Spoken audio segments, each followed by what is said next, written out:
Rendez-vous sur rtl.fr. Mon métier, ma passion, Armelle Lévy.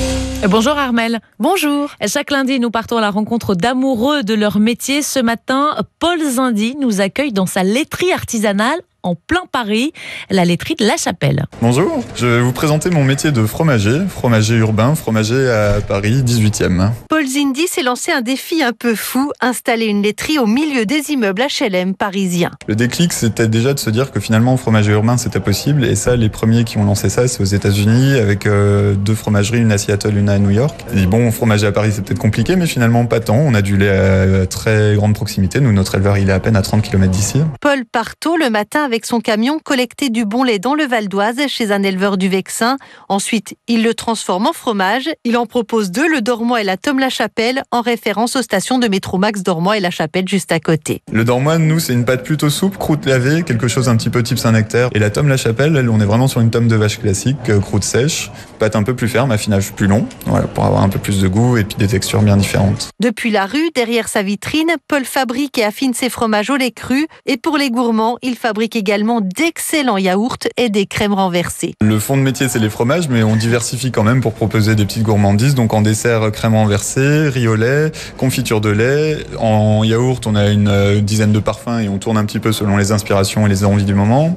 On va proposer des choses également, des préparations fraîches salées pour l'apéritif, des petites cervelles de canus, ce genre de choses. Fier de la qualité de ses produits, il travaille en toute transparence. C'est parti pour la visite. On vient de finir le moulage des fromages. Vous les apercevez sur la table au fond à gauche. Ils sont en train de s'égoutter. Il y a une table d'égouttage dans le fond, donc ils sont en train d'égoutter tranquillement.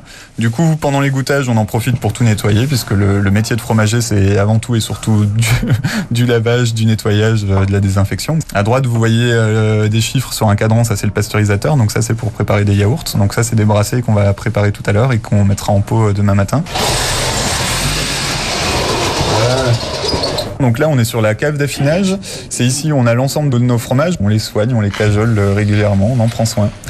Et ils sont combien dans la laiterie pour prendre soin de ces bons fromages ? Eh bien, ils sont 3, plus un stagiaire. Paul a quitté son travail d'ingénieur agronome il y a 1 an pour ouvrir sa laiterie parisienne et aujourd'hui, il ne le regrette pas. C'est magique, tout simplement. On fait tous les jours la même chose et tous les jours, il sort un autre fromage. Et il y a toujours en permanence cette question, qu'est-ce que ça va donner ? Le côté aussi assez mystérieux de se dire ce qu'on fait là, il va falloir quand même 6 semaines mini avant de voir ce que ça donne. Et puis le plaisir, surtout, quand on ouvre un bon fromage et qu'on le trouve bon, ça c'est la plus grande satisfaction. Déjà, quand moi je l'apprécie. Et puis en plus, quand on a des bons retours dessus, c'est vraiment, c'est le top. La laiterie La Chapelle est à découvrir au 72 rue Philippe de Girard, dans le 18e arrondissement de Paris. Eh bien voilà, encore une bien belle rencontre. On souhaite à Paul une belle réussite dans son nouveau métier. Armelle, on vous retrouve la semaine prochaine. Très belle semaine. En France, l'U2P fédère l'ensemble des artisans, commerçants et professionnels libéraux. Retrouvez ces entreprises qui sont au cœur de la croissance et de l'emploi sur u2p-france.fr. Et dans un tout petit instant sur RTL, on continue à parler table et cuisine. Notre plat du jour avec notre chef François Pasteau.